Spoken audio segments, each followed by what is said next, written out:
Good afternoon. I'm Marcus Pask from Spain, and welcome to Talent Unplugged Across the Pond, the show where we dive into the honest, often messy truth about hiring. Good morning. I'm Megan Conlon from Houston, Texas. And this is the show coming to you from two continents, two perspectives, one unfiltered conversation about how we look at the recruiting industry. Marcus, do we have an episode today? Yeah. We have our very first guest on the podcast today, and it happens to be someone very near and dear to both of us. I think you'd agree. For sure. 100%. Like, as in somebody who has been instrumental in helping build a recruiting career, continues to be a friend and a mentor, I think, to both of us. So we're so pleased and so honored that she agreed to join us today as our first guest. I don't think she had a choice. That was it. It was... But listeners, please welcome Sierra Hedderich to the podcast today. Let me give a quick intro on her. Sierra started her recruiting career as a sourcer at Box and was promoted over the course of 5 years to a manager of recruiting. Then she made the move over to leading business recruiting and eventually the whole recruiting function at Miro. And she hired both Marcus and I, maybe questionable hiring decisions, but she did hire both of us in our respective regions, Europe and the US. She was also eventually promoted to chief of staff to the CPO at Miro before she took a bet on herself and built her own consulting and fractional talent agency called COSA Talent Partners. And we're so glad you're here today. Welcome, Sierra. Thank you. What an introduction. Appreciate you having me here. We're pumped. We are pumped. Yeah. We went through our guest list of who we wanted to have on, and we both said your name at the very beginning. That was our number one person to bring on board. So we are super excited you agreed to join happy us. to help. You're lucky I chat with both of you regularly, so it wasn't Can't get rid of us. That's the problem. Love it. Super nice. So Sierra, tell us a bit about yourself that we've missed maybe as well. Like, we gave a little bit of an intro as to, your career history, but tell us a bit about you, and also what is COSA Talent Partners? Like, what is that? Yeah, I mean, Meg, you did a great job of running through the resume and the highlight reel of my background. I am calling from California, so we're representing the Pacific over here. But I would say, yeah, for COSA Talent Partners, really it's a fractional head of talent business. So supporting a variety of different growth stage companies. I think one of the biggest learnings I had from Miro is that when I first joined, we were 200 people. And when I left, we were about 1,800, very different companies. And I really loved the earlier growth stage. So getting to build, be a bit more hands-on, that kind of early growth trajectory. And so when I started COSA, that's been a little bit more of the focus, is helping companies earlier on in the growth stage. So Series A, B, maybe C, depending on the size and stage, but have worked with a variety of different companies to build out their recruiting, either teams, best practices, trainings, employment brand, ATS implementations, kind of whatever is needed across the board at earlier growth stage companies. What does Series A, Series B, Series C, what's any of this stuff mean to anyone that's not part of that world? Yes, good question. So those are basically stages of growth that a company will go through. Previously, you would raise seed fundraising rounds. That's your initial check that allows you to employ people and pay them. And as the company grows and you get more revenue, you tend to get more investment, and it follows, an alphabetic scale. So you raise your Series A, gives you a little bit more funding. B, C, I think it can go basically all the way through F, G, H, until a company decides to hopefully eventually go public or has some sort of acquisition. So you can think about ABC as earlier on in a company's growth curve. It typically used to be correlated with number of employees, but I would say with AI, it just doesn't work that way. So yeah, Series A and B can be anywhere from 10 people to, a couple hundred now. So it's a pretty wide range, but I would say sub 1,000 employees is typically where most companies need support and kind of building out the foundations of what recruiting looks like. Yeah. And I bet with each of those stages comes unique challenges for your customers, depending on how many employees that they have, what processes are in place. What have you found to be a unique challenge that maybe you weren't expecting as a consultant? Ooh, good question. I mean, I think that the focus for each company is a little bit different. Are they focused on scale? Are they focused on quality? Do they want to revamp their systems? Like everybody's at a bit of a unique growth curve. And also, what do they care about? What do they want to prioritize? Do they want to keep things the same way they exactly are and just have more resources? And so the question mark and the challenge becomes of how do you get really quickly up to speed on what are the top priorities for every company, and know where to add value quickly. So ideally, you have those conversations before you join so you know what you're getting into, but sometimes you figure it out as you go. And once you get there, you learn and adjust. Is it what you expected it to be? You were in Miro, you went through the hyper growth, you're at Box, which went through growth, and then you kind of fend for yourself and go into these other companies. Is it what you expected it to be like? Is it completely different? Yeah, I would say a little bit of both. I think in some ways, I really love the variety. Having multiple clients at a time, you get to work on very different things. No 2 days are the same, and really, really like the sort of accelerated rate of learning. So you just get exposure to so many different types of companies, leadership teams, styles. I mean, my career, I spent 9 years between two companies. While that's a great run, you really don't get to know a ton of different ways of doing things. So I think that was what I expected, is knowing that there's just a bunch of different ways you can get recruiting done. But I would say that I was really surprised about maybe two things. One is that some of the basics that, like, I'm sure the three of us think are basics recruiting fundamentals are like mind blowing for some people who just don't have a recruiting background. So talking about competencies and designing an interview plan based on those Yeah. competencies, they're like, wow, this is amazing. And you're like, this is like 101. So Yeah. that was surprising, that I think even sharing a little bit of knowledge and value can go a long way. And then the second was more personally, like I really missed having a team. Or do miss having a team, and being a one-woman show is amazing. You have awesome flexibility and autonomy to work on the things you want, but there's not a ton of like, let's bounce ideas off of each other. Yeah. I want to spy someone, or hey, let's all work together on this problem. There's a bit of that as you get integrated into a company, but still not quite the same as being in-house. Yeah. What does fractional talent leader actually mean? And is that different than being interim? Are the terms interchangeable? I'd be curious to know. Yeah, they are, I would say, interchangeable more broadly. If you're talking to like the fractional and advisor community, there's very detailed differences between them. Oh, really? More broadly, when you're, chatting with a company about what they're looking for, oftentimes they're looking for like a contractor or a fractional leader. Typically, fractional leader is like, I think the easiest example is like a CFO, chief finance officer. Oftentimes, you're a smaller company. You don't really need a CFO, but you do need people to close your books, to maybe talk to investors, to do the role of like a head of finance or a chief finance officer, but you don't need someone full time. So you hire a fractional CFO. I So gotcha.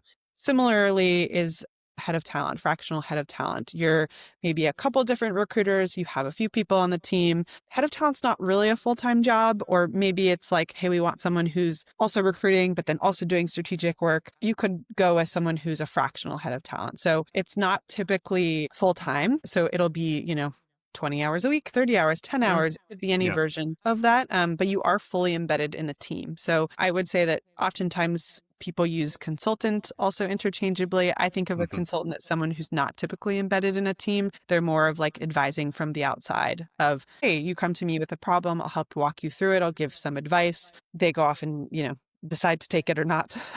But a fractional is actually in there, embedded in the team, getting their hands dirty, building things themselves.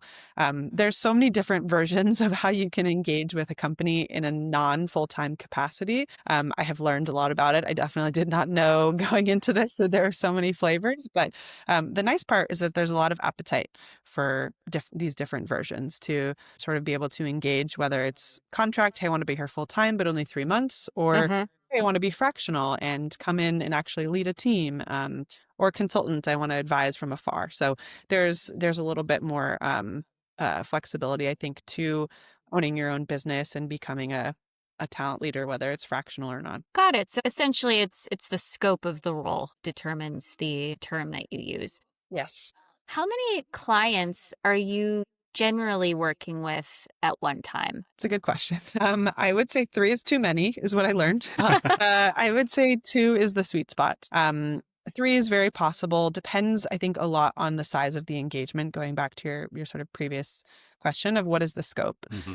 If it's a couple hours here and there with a client, you can obviously do a handful of those. But if they're larger engagements, let's say 10, 15, 20 hours, you obviously only have so much time in the day. And there is a lot of context switching too. So being Yeah. able to actually absorb, what are the nuances of this company? Who are all of the players? What is the recruiting team structure here? And then an hour later, go to another company with a completely different structure and a completely different team. Last year around this time, I had 3 clients and it was a lot. It was sort of a crash course. I do think I would do it again, but I would make sure that there was sort of certain conditions that were met. Like I had the right resourcing and bandwidth, the type of engagements made sense. So to answer your question, I would say it depends. But for me personally, the type of engagements I like, I would say 2 is the sweet spot. Yeah, that makes a lot of sense. This next question is actually for both of you. And I know that you're in different spaces with your agencies and with your consulting, but you both have done what I would probably not be brave enough to do, which is leave a full-time in-house role with a set salary that you could plan on and bet on yourself and go and build your own business. How do you start? I called Sierra. No, I do think like talking to other people though is a great place to start, and seeing, what mistakes did you make? What mistakes should I avoid? Like how to think about this, how to structure it. I think actually, we laugh, but Mark is totally spot on of like going in eyes wide open of what you're getting yourself into is definitely a good place to start. I also think like figuring out how you want to structure it, right? Is this going to be hourly? And then you need to figure out how many hours you need in order to pay your basic bills or to get by, or is it monthly? And some of that you figure out as you go. But I would say like, one thing I maybe wouldn't recommend, although you can totally do it, is like quitting and then being like, what should I do next? Maybe I'll start this. Yeah. I would think about it and start maybe planting some seeds a little bit beforehand. But honestly, people have done it both ways and are perfectly successful. It's just about risk tolerance. That my thought. But curious, Marcus, what was your experience with that? Yeah, no, I messaged Sierra. I was like, hey, can I find out? And you gave me some advice. You said to me, you've had like 3 websites that you built or 3 versions of a website. And then you kind of realize that also when you're going live, that first website is fine. Just get it built and get it live because actually, yes, it's going to bring in some business, but you just need somewhere to store information and for people to know that it's a professional setup and all those things. And I spent months building a website that now I completely want to redo, but I know that it's probably not best served for my time. Similar to what Sierra's saying, I think there's a piece where you really need to figure out what it is that you enjoy doing as well. And for me, when I was setting up my company, I wanted to help people find a new job. And that was where I was gaining a passion from. I still enjoyed that side of recruitment. And I saw in the market that people were really struggling to find a job and I could offer them advice. What I didn't want to do was be a kind of recruiter hiring engineers for a company because I'd kind of lost that passion and that wasn't something that I then wanted to go and focus on. Instead, I wanted to expand onto stuff that I really enjoy. But you also know, as Sierra alluded to, you need to bring in money, like you need to pay your bills. And so you do need to take on some parts of a role or a job that you're not particularly keen on doing, or potentially work with customers or clients that wouldn't be your first choice, but you know that it's going to get you through those first few months. So you just need to make some decisions that are going to benefit you as a company, but also know it's tough. There is definitely weeks and months where I just wondered, what am I doing and whether I'm going to have an income at the end of the month and whether I'm doing the right thing. And it's scary, but once you start to get more known and your branding gets better and people start to work with you, you realize actually there is a business there. Well, I hope there is. I'm only 6 months in, so I hope there's still a business for me in 6 months' time. But there is a business there and there is an opportunity to help people as well. Yeah, I think I'd be curious, Marcus, for you, but my first sort of customers and folks or clients, I guess, that I started working with were all referrals and network based. Yeah. It was like cold reach out. Hey, I found your cool website you spent a lot of time on. It's like, you're chatting with someone, you're catching up, it's a coffee chat, and then that's how you get introduced. So spending a lot of time and energy on your network, I think at the start is very important. And then to Marcus's point, then build some of the collateral that you can send to them that they can send to their network so it looks more official. It sort of is like, order of operations. Connect with your network first and then figure out, okay, how do I want to sort of set this up going forward? Yeah, the referrals for me were key. Like those first few months, a lot of the people I was working with were contacts that I'd been in contact with for 10, 15 years on LinkedIn that maybe I hadn't spoken to, but suddenly they saw me posting more about what I could offer.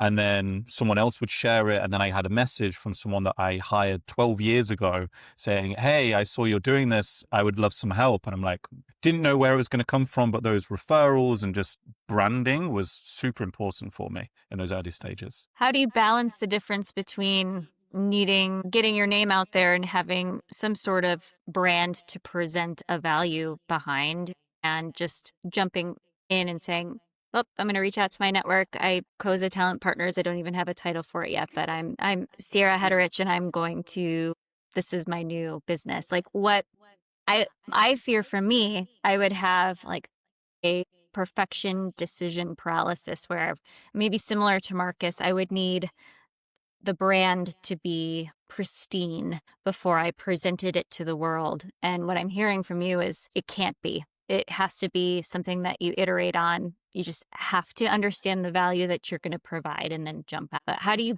balance that when you're starting out? For me, it kind of answers the question. I just had to be genuine to what I felt like I wanted my message to be. And that would attract the right people to come and work with me or ask for my help. And what I mean by this is I saw someone that I previously worked with almost doing an identical thing to what I wanted to do. And their messaging, their branding that they put on LinkedIn and other things, I was reading it. I was like, oh, this is really great for them. That's not me.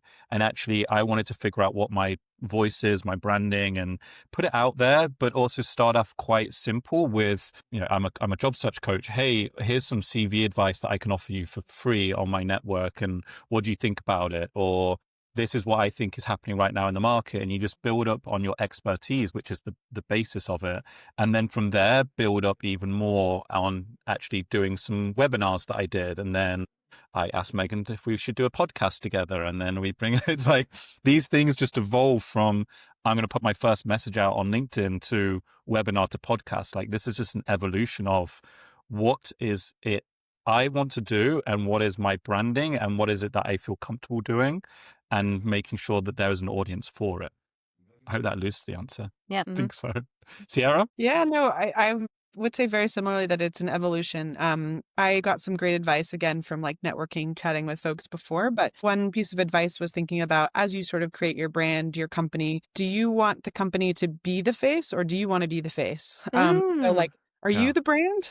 Or is your company the brand? And for me, I was like, I actually don't really know the answer to that. And I kind of had to figure out which was which. I think organically, it just so happened that it was me because I was having conversations with people.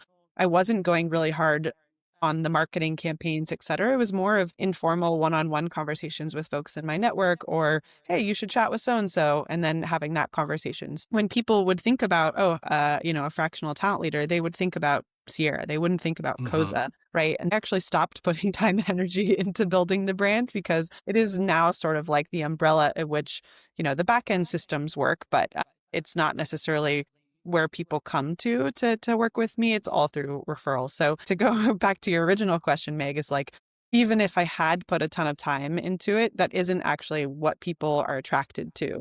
They're attracted to you, your experience, who you are, the network that you have. And so I actually haven't even looked at my website probably in 6 months. So, I haven't for a few months. So I don't even know if it's like super relevant to kind of where I focus. But to Marcus's point, it's a great space to have as like a landing page for people to go look at. But for the most part, it's really all word of mouth and me being authentic to just like who I am and showing up. And if people want to work together, great. If not, maybe there's another way I can help them. I can connect them with somebody else who might be a better resource or, answer questions for them that might give them some value that they can take back. It's funny, you were talking on your piece there. I actually had that very early on where someone gave me the same feedback and then I had to try and figure it out. And I realized in the first few calls that I had with potential clients that I was the brand or I was the person they were coming after answered, because when you would then talk about pricing, you would talk about those things, they're then making that decision based on you in front of them, not on this brand or name. It's who's in front of me and do I want to spend the money to work with that person and their expertise, not this shaping your path brand that I'm building, because it was non-existent. So yeah, it was a similar way of kind of thinking through it. So valuable, especially to our listeners that are maybe thinking about taking the plunge or are in the very early planning of their business and launching something like that. So thank you both. That was very interesting. Before we get to myth busting, I'd like to move one roll back, Sierra, to your time at our global company, Miro, where we all met together. You had so many roles there, were promoted multiple times. I would be interested to hear what was the most rewarding part of being a global talent leader. Very simple. The people and the team. Yeah, I think being able to sort of build a team that I think really supported the business. So like functionally, we were able to do our jobs and meet the needs of the business. I remember our CRO, Zhenya, at the very beginning when, I was first hired, didn't have like maybe the fondest relationship with recruiting and previously recruiters. But by the end, he was like, this is the best recruiting team I've ever worked with. And I think for me, I don't take that super personally. I just am like very proud of the team and kind of where we were able to support the business and how far we were able to go. So I would say from like a business need standpoint, that is one. And then the second is like really seeing the team grow and people develop relationships with each other, become really subject matter experts in their area and go on to lead teams, to be my backfill, to go lead, head of talent at other companies, just get great career opportunities afterwards. I always said that I wanted the team to be known as just really solid recruiters, whether that was at Miro or somewhere else. And I think seeing where people have landed and the types of opportunities they've gotten after, that is the most rewarding for me to sort of see where, everybody has grown and been able to go next. Any advice for someone wanting to go down the path of being a TA leader? I would love to hear what you guys have to say about that as well. So, I would be curious your answers. But I would say that the rewards are very different, right? It's not tangible. You're not going to be able to see the fruits of your labor every day, even every week. People aren't going to tell you you're doing a good job really ever, or like very often. It's very intangible. If you're a recruiter and you really love the thrill of closing and having the win and moving on to the next, and sort of seeing people in real time joining the company, like it's a very tangible reward system. Leading a team and leading people is very different. It's a lot of intangibles. It's a lot of, like quiet moments and, one-on-one conversations. So the sort of celebratory nature of it isn't the same as an IC recruiter. So some people glamorize it and think it's just the best, but it really isn't for everyone. It's a hard role, especially in, I would say this market, but all markets, to be honest, that just make it challenging. The business demands a lot of talent leaders now, which is a good thing, sort of moving away from, hey, we're just going to give you roles, go fill them, to now actually, really contributing to the broader system of the business and being a strategic partner. Mm-hmm. But it's not all glamorous like every role. So I would say you have to do it because you really love it. But yeah, I'm curious, Meg and Marcus, what would you say? Yeah, you hit on a point that I was going to make, especially moving to MITRE as head of talent and being at a smaller company, is really embedding yourself in the company itself, getting to understand those org leaders, what the business outcomes need to be, think much higher level than just the transactional open rec, fill a rec, open rec, fill a rec. We have such a opportunity as talent acquisition leaders to position ourselves as business partners. If we get ourselves in the room, if we come with data, if we come with market insights, if we actually understand the business that we are operating in and serving, you can move yourself away from being more of an order taker if you are actually working as a strategic business partner, as you just said, Sierra. I think that's where I've gotten a lot of reward over time, in addition to the people leadership component. If you don't want to be a people leader, if you don't get reward out of celebrating others' wins, then this is probably not the right role for you, because it is very challenging. But I'd say that's that's the piece of advice I would say is position yourself strategically and know everything about the business as if you were an executive. Yeah. And it's quite a lonely place. You touched on it, Sierra, like being a leader of a team can be quite lonely. As you said, it's not sometimes the most rewarding. And I think for anyone trying to make that shift across, I would see if you can do a sideways move, like just take on some projects, take on some extra work that gives you that exposure, first of all. I did it at Miro, went from go to market, then took on engineering in Armenia. I didn't know where Armenia was on the map at that point. I definitely do now. They do amazing wine. But I was like, let me give that stretch opportunity to go and learn engineering recruiting before I go and do the plunge elsewhere. And I think you then start to figure out what type of cultures of people you can work with, what teams, what size, what specialisms, and see if it's for you. Because as you alluded to, management is not for everyone. And I think it's glamorized a lot where it's this traditional path that you are a IC, then you're a senior IC, then you become a manager, then you become a leader. And it's not for everyone. And not every business should have a load of managers either. And I think that a lot of people should really just think about what is it about being a manager they want to do, and is it really what gives them a satisfaction, like you said, Sierra, rather than just being a transactional recruiter where you're hiring nonstop and speaking to candidates?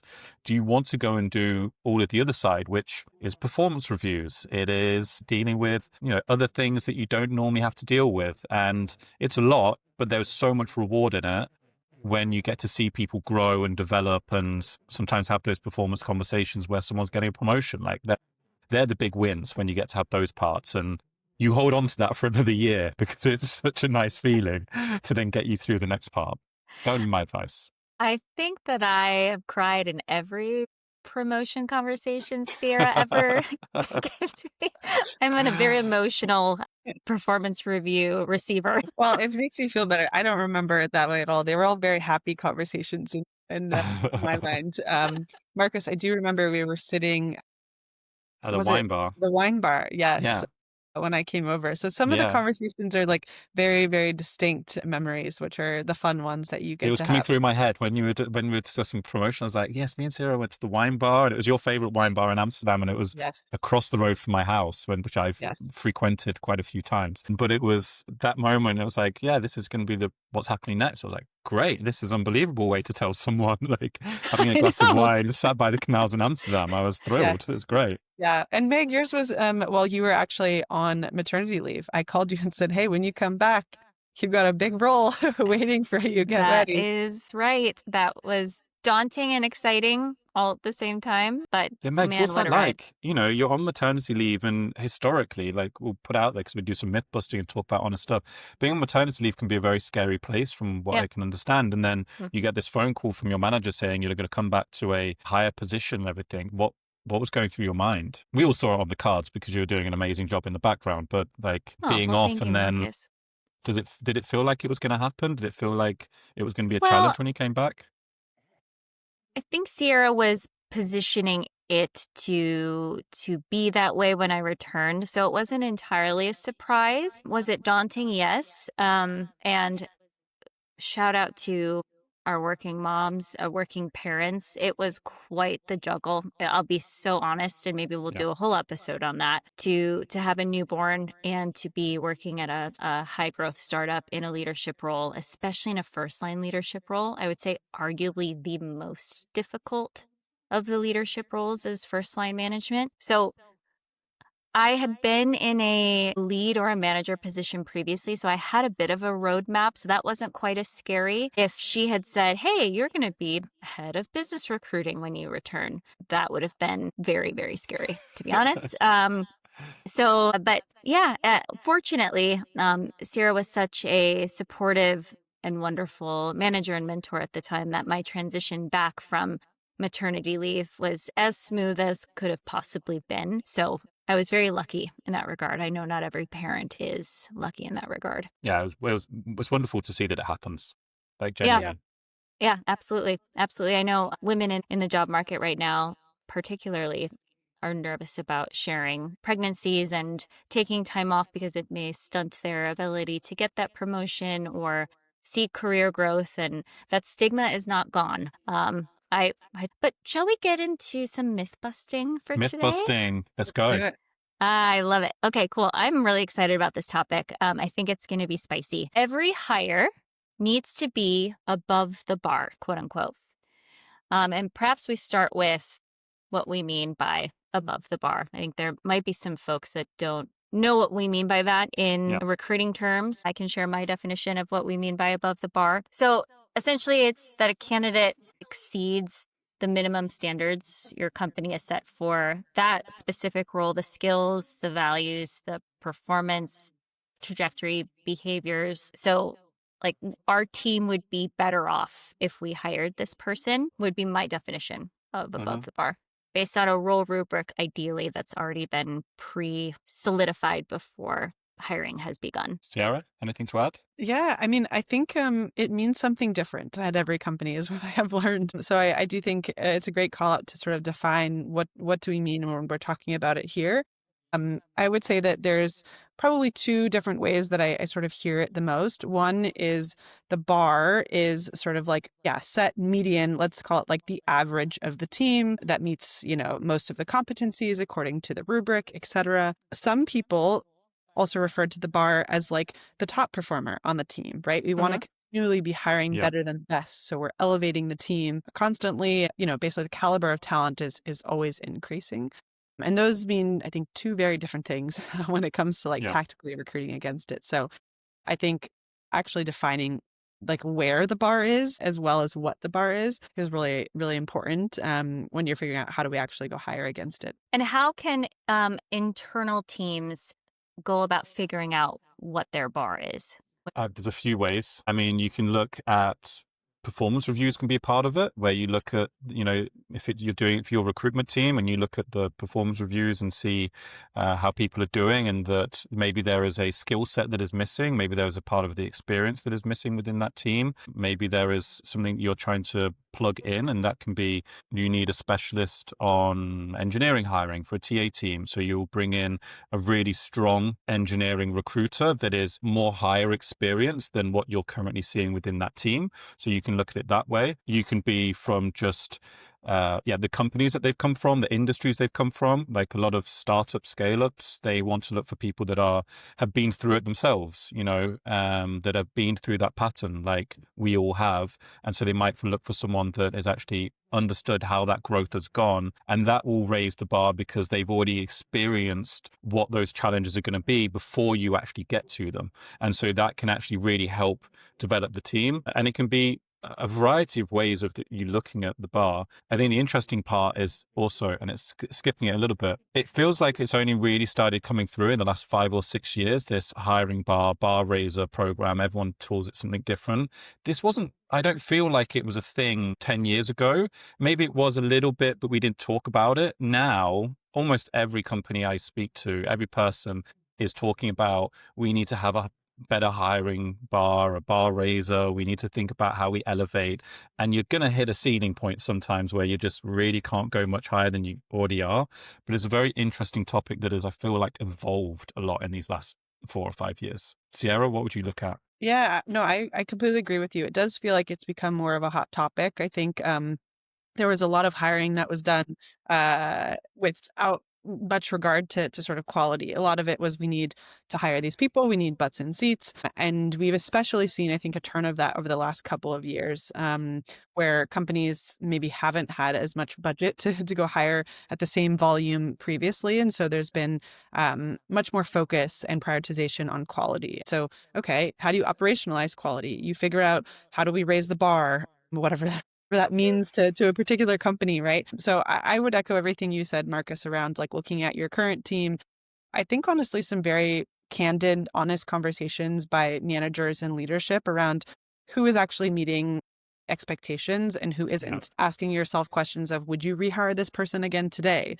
Or if you had a team of 5 and you could hire this person, would you clone them 5 times? Like, would that be a team you were excited about? And so, thinking about what is also the future direction of this team? Do we want to keep it the same profile, or is the company trying to change their strategic direction and we need to hire people who have done X, Y, and Z instead of A, B, C, whatever it might be? It's a very I would say dynamic conversation, depending on what's happening with the business. But I would echo a lot of the sentiments you said, things to look at. Going back to Meg's rubric, really defining what the bar actually looks like. What are the competencies that really make someone successful? And where do we need to make sure, or sort of the floor that we're making sure we definitely hit with each candidate? Yeah, you both hit on something that I think is interesting to actually define, which is is there a difference between above the bar and bar raiser? I think it depends who's part of this process and part of the loop and what everyone else in the whole company defines as a bar raiser for themselves or above the bar. And that's the complexity of this, is that, as Sierra kind of alluded to, every manager I've spoken to defines it in a different way, and the company does, and the process does, and there's no consistency that happens with it. I don't know how much difference there is, if I'm truthful, because I don't know that everyone is using the same terminology for us to then say which one is versus the other. And that's the problem. Yeah, I would agree. I mean, I think just hearing you say it, Meg, like there's sort of a simple way that I can think about it, but I don't know if it even holds true. So I'll say it and then we can pick it apart. But I think like above the bar implies that the bar is fixed, that it is a certain point in time, that is a certain set of competencies. But then you have a bar raiser, which is, well, this person is actually moving the bar with them, which implies that it's sort of the average, I don't know, quality maybe is the right word. I don't know what we want to use there, but like sort of the average competency or skill set of the team, they are raising it. So now the bar is higher for the next hire that we make. So I think one could be fixed, one could move. But again, to Marcus's point, like they're used pretty interchangeably at different ways at different companies. And so there isn't really one definition. It's a conversation with executives. And honestly, probably various different executives have different definitions within a company. So it's kind of getting everyone on the same page. Are we all talking about the same thing here? Right.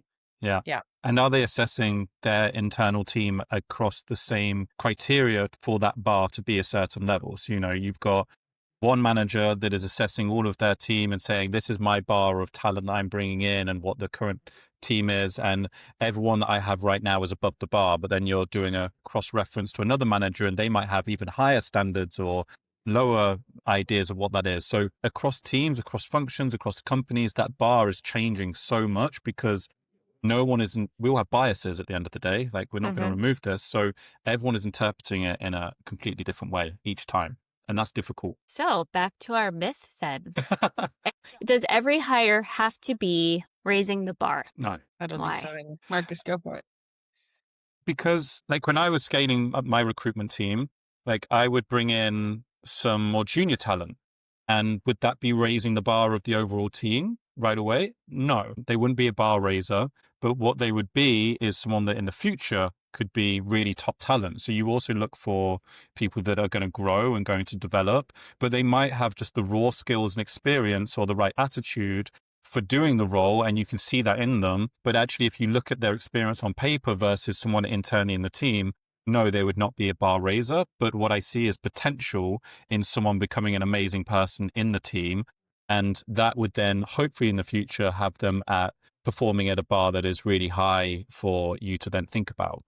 Like I kind of alluded to earlier, you don't always want to have bar raisers in the team. You do also want to have a core foundation of the team. And there's a lot of people, we've worked with them, that love the job that they do and do it to a very good level, but they want to come in, 9 to 5, do their job, go home. They don't necessarily want to be that person that is doing everything out of the ordinary. So for me, that's also super important to have. Sierra? Yeah, I think I agree with you, Marcus. I mean, if we think about it tactically, right? What happens if you hire people above the bar every single time? Well, let's just use like a mid-level recruiter, for example. So you want to hire every recruiter to be sort of above the bar for a mid-level recruiter. Well, what happens is that you start hiring people who are actually a little bit closer to a senior recruiter.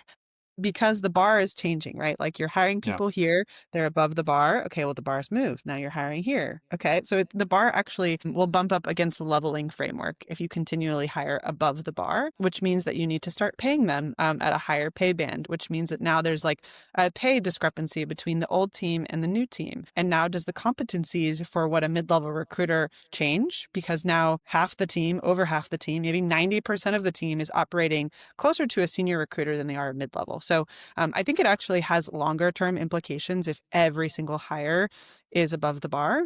and it changes the bar, I guess, or is adjusting where the bar is. I think if the bar is a fixed point in time and it's the mid-level, then you kind of still run into the same problem, but maybe it takes longer. I think the like framework that I think is actually more useful is Keith Rabos. He has this sort of philosophy called hiring barrels and ammunition.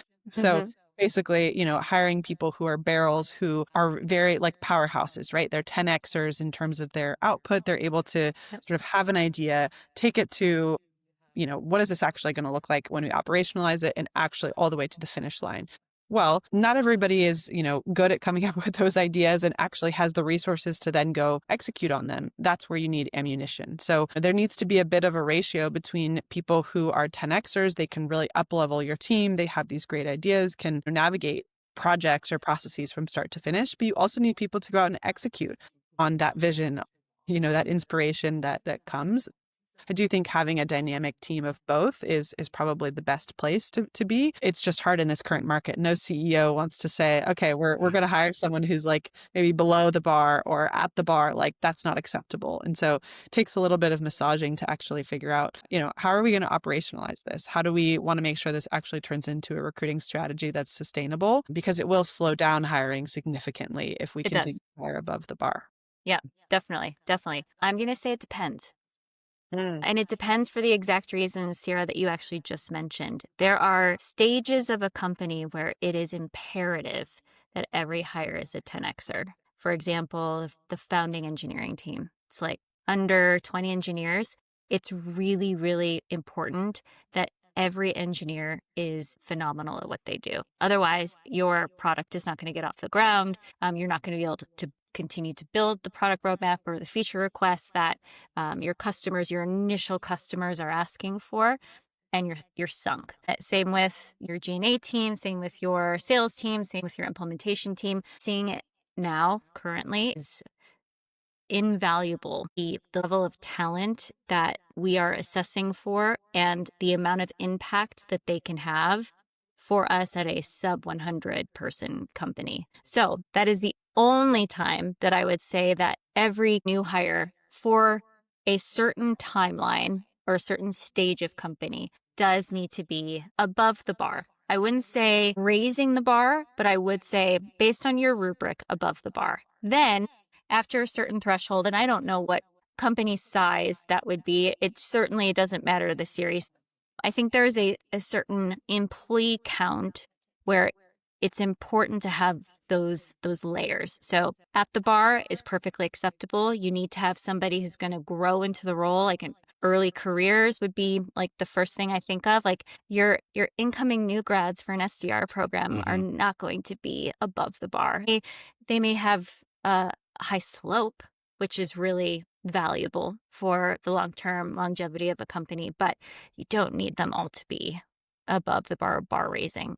I actually agree with you. I think there's one other instance in which you do need to continually hire above the bar, which we're seeing right now, is if there's sort of like some sort of special team or a special project, right? You hear all about, Meta hiring for their new AI team, and they're poaching these open AI engineers for like $1 quadrillion or whatever it is. If you're trying to compete on a very particular area, and it's like, I don't want to say life or death for the company, but it's very, very critical or important. Then you probably do need to be placing a lot more emphasis on the right hires, and one person can really have a negative impact.